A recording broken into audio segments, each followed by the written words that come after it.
ติดตามชมเลยนะบัดเดี๋ยวสิพามาเบิ่งเนาะว่าอันบัดมือเราอยู่เขาเบิ่งทางในบ้านเรามื้อนี้เราเคยสิบ่อยู่แล้วว่าเราสิไปหาลูกแล้วได้จักล้างได้เอื้อยบ่ว่าติดื่มเลยเก่าเพื่อนซอยเก่าเลยบ่เก่าล้างสบายดีพี่น้องหมดทุกคนเด้อมื้อนี้หันมาทายเบิ่งให้เบิ่งสภาพอากาศหลังจากอันพายุหิมะตกลงมาอยู่ในรัฐเท็กซัสเฮาว่าอันคุมบ้าน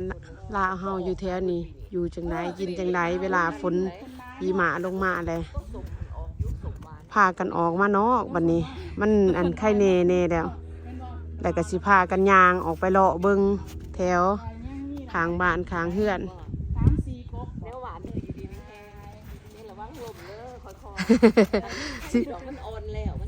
มันอ่อนแน่เดี๋ยวพอไปไหลมาไหลแน่เดี๋ยวสิพากันไปย่างเลาะอีแหละพี่น้องเอ้ยบัดนี้เดี๋ยวมีเพิ่นมาหาแล้วก็ว่าไปถ่ายวิดีโอเวิ้งว่าสั่นส่วนกันไปย่านม้าครบก็เลยว่าเอาส่วนหมูไปเป็นหมู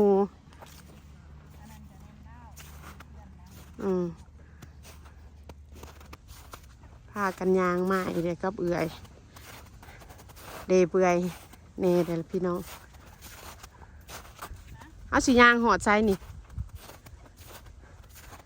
บนยางมามือว่านี่คือเกาพี่น้องแต่ว่าเอื่อยเพิ่นมาอีกส่วนมายางดอกอีกว่าสันโอ้โหว่าสิไปหอดใจแล้วก็ได้ว่าพากันมานำกันคอยยางเด้อหยานมันมืนยางมาโลอีกว่านี่ก็มาอัปเดตให้เบิ่งมื้อนี้ก็มาอีกพี่น้อง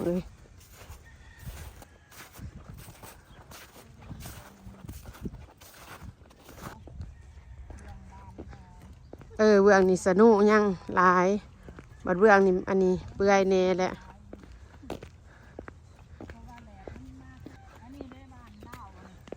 หันบ่หลังหันบ่เพื่อนคนแม็กเอื่อย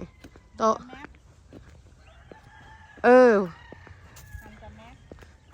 บัดโตไปก็เป็นล่าโตกันอีกแค่เนเปื่อยเนเดี๋ยวนอนเดี๋ยวนี้เนาะเดไก่เข้าได้หลายละเอื่อยนี่เพื่อนแม็กนี่ยางมาเมื่อวานนี่ยังบ่เปื่อยทอนี่ได้มื้อนี้ถือว่าดีหลายเติบเลยมื้ออื่นคือสิไปการได้ยางน้ำทางพี่ฮะเพื่อนนังนั่นบ่ล้าวล้างบ้านบ่ล้างบ้านก็เป็นล้าวอีกเด้พี่น้องเพื่อนเป็นซอยต่อกันเด้อยังวะนี่กะล้าวหันกะล้าวฮะ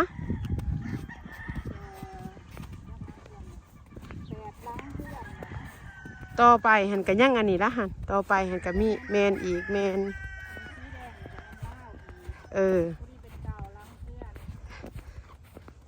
แล้วก็ต่อไปพุ่นนี้ละหันกับแมนเลยต่อกันเลยห้ายังว่าท่านได้เขาไปทั้งหน้าเอ็นเดคุมเข้าไปสุตะกอนฮะกสิมีเพื่อนคนลาวอีกนี่ก็เพื่อนคนลาวอีกต่อกันเลยแถวนี้อันนี้เพื่อนคนแม้คนอเมริกาเพิ่นมาอยู่แต่ดนเลยพี่น้องหลายปีผ่านมาแหละประมาณ30-40 ปีคุมบ้านนี่วัดสิยางไปแถวเพื่อนเอื่อยอยู่ย่านมันมืนก็ได้อันบ่ได้ออกไปแถวนั้น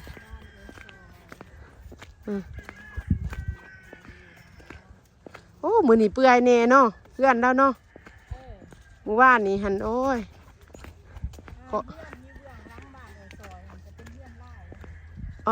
เพื่อนนังนั่นบ่แมนตี้น้องกับบ่จือปานใด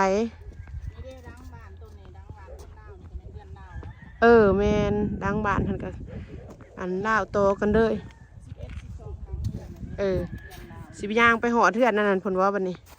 ย่างไปหอดชุดป้าโทษพามาหลอกคุมบ้านลาวแท้ๆถึงเลยมื้อนี้หลังมื้อหน้าเฮามามื้อนี้ มื้อนี้อันเราก็ไปเฮือนลูกสาวเราแล้วว่าเราคือสิบ่อยู่เพราะว่าช่วงอันสนุโต๊กมันเป็นน้ำแข็งและหยากออกหยากเขาแล้วก็ได้ว่าไปหาลูกแล้วซาแล้ววะเราเบาสู่ฟังมื้อหน้าสิพามาดินเฮือนเรา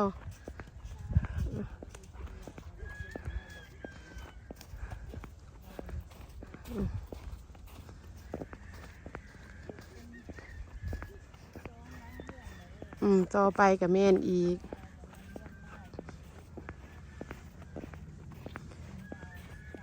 แถวนี้เป็นป่าเขตนี้เพิ่นอยู่แต่ดนแต่ว่าอันมันเป็นดินกว้างๆแถวนี้เขา น้อยไปนี่จะแม่นล่าวบ่ ต่อเฮือนหน่อยๆไปเฮือน โดดนี่นะ แม่นเฮือนคนลาวต่อไปแม่นอีก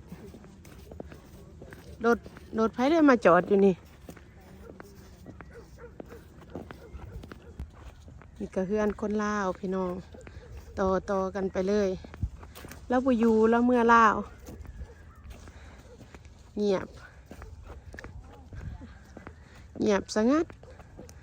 บ่สู่มีคนออกคนเขาย่ามนี่มันอันตรายนี่ก็พากันย่างมาเลาะเมื่อวานนี่มาเลาะหอดซ้ำหนึ่งมื้อนี้เขามาเลาะไกลกว่าเก่าเพราะว่าไหลเอื่อยมานำก็ได้ว่ายางไปเรื่อยๆขันมาผู้เดียวหันบกล้ามาเพราะว่าม้าเป็นมักเลี้ยงม้ามันกับบครบหรอกแต่ว่ามันออกมาเห่าพี่น้องมันเห็นเห่าแล้วมันก็เห่ายางไหวเว้ยเอื่อยเห่าจนยางบ่ทัน โอ้ไปหอดเพื่อนในทรายบ่ผู้ดีต่อกันเลยแมนต่อไปนี่แม่นเพื่อนอันนั้น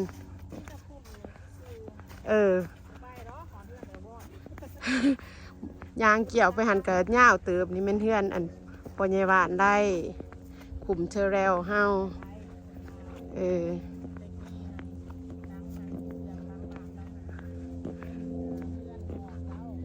ทั้งในหันกับแม่นเพื่อนอันน้องเล่าตะกี้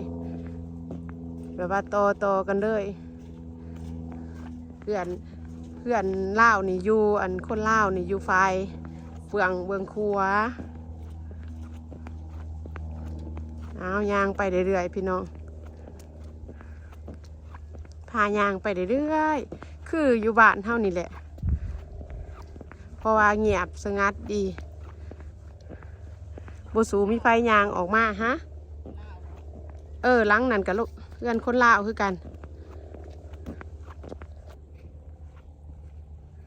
เพื่อนพ่อใหญ่บ้านอันบ้านเทอร์เรลคือสีอันนั้นอันน่ะ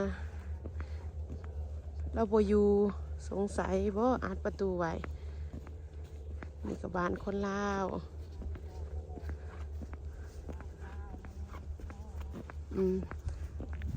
หลังต่อไปหันกับแม่นบ้านคนลาวอีก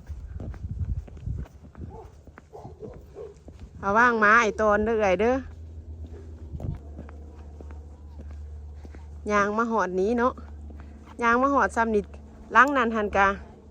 ตะกี้หันกับแม่นนั่นได้หันเดือยเป็นเพื่อนคนลาวได้แต่ว่าเราเลยเสียแหละแล้วก็ได้ว่าอันน่ะเราอันเลยย้ายไปอยู่ต่างรัฐไปอยู่แคลิฟอร์เนียหลังนั้นมีตั้งแต่ลูกสาวเราอยู่ตอนนั้นคอยหูหันนะอันนี้เป็นเพื่อนไอ้ทรายไอ้สมหวังสมหวังนะกะหลังจากนั้นต่อไปผลกัดสิโคงไปทางบ้านวอดได้บัดนี้แต่ว่าเฮากับสิพากันยางมาหอดนี่เนาะไหลจักดังได้นับ10 ปลายล้างลงไปเบิดแดดนับไปนับมาลืม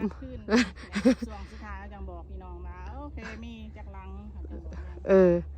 นับพากันนับไปนับมาได้ลืมซ้ำบัดนี้สิเริ่มนับขึ้นใหม่ว่าซั่นว่ามีจักลังอยู่นี่แถวกลุ่มนี้ 3เพื่อนไอ้ไล่เนาะ นับสิเริ่มนับใหม่เด้ย่างไปย่างมาเลยนับแต่ก็ลืมมันนี่ แล้วสิเว้าสู่พี่น้องฟังว่าวันมีจักดังบัดสุดท้ายสิพากันย่างกลับแล้วเนาะแกเนาะพ่อเนาะซ้ำนี่เนาะย่างกลับคืนบัดนี้เดี๋ยวมันเป็นลักษณะแบบนี้แหละพี่น้องเอ้ยบ้านเมืองเพิ่นมีดเงียบปัญญังเนาะ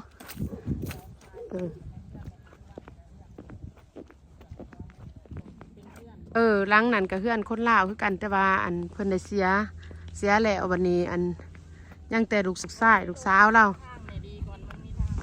แล้วบ่อยู่เขาเจ้าได้ย้ายไปอยู่อันวนใหม่เขาก็เลยมางออกตุกดุนลูกดุนหลานมา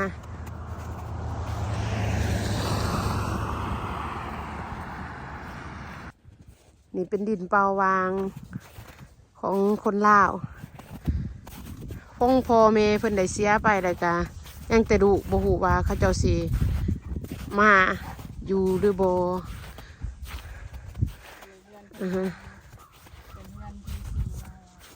เดี๋ยวแม่นบางเทื่อเขาก็ขายบางเทื่อก็เขาเจ้าก็สิพากันมาปลูกใหม่ดุนลูกดุนหลานต่อไปฮะโอ้มีแล้วเว้ยบางเทื่ออ่านมีปีหนาเฮาลองมาเบิ่งหลังที่5หลังที่6หลังที่6เด้อบ่เบิ่งแน่หันปิ้งฟิงกับดิงมาหน่อยเพิ่นว่าให้แน่เบิ่งให้แน่ว่าซั่นมาเบิ่งให้แน่มื้อวานนี่มาแล้วแต่ว่ามาบ่ฮอดรีวิวเฮือนติดตามชมเด้อพี่น้อง บัดแล้วสิพามาเบิ่งเนาะว่าอันบัดมื้อเราอยู่เขาเบิ่งทางในบ้านเรามื้อนี้เราเกิดสิบ่อยู่แล้วว่าเราสิไปหาลูกแล้วได้จักลังได้เอื้อยบ่ว่าติดื่มเลยเก่ากับเพื่อนในซอย เก่าเลยบ่เก่าลัง12หลังเลยบ่เอื้อยตอนกลับบัดนี้บ๊ายบาย ได้จักลังได้เอื้อยจักลังจะนับ15 16กับเพื่อนสาวจุ๋มบัดนี้ไปบวกใส่กับบ้านนั่นบ้านประสุวรรณบ้านเจ้าบ้านเอ้ยเกดห้วยก็หลายเติบเลยเนาะนี่อันนี้เต้คุมนี่คันใช่ปะมีตะคุมลาวตัวนี้คุมลาวแล้วก็อันนี้เนาะนี่กับบ้านป่าบ้านดุงอยู่ขางโอเคเจอกันเด้อไอเด้อบายเด้อพี่น้องเด้อ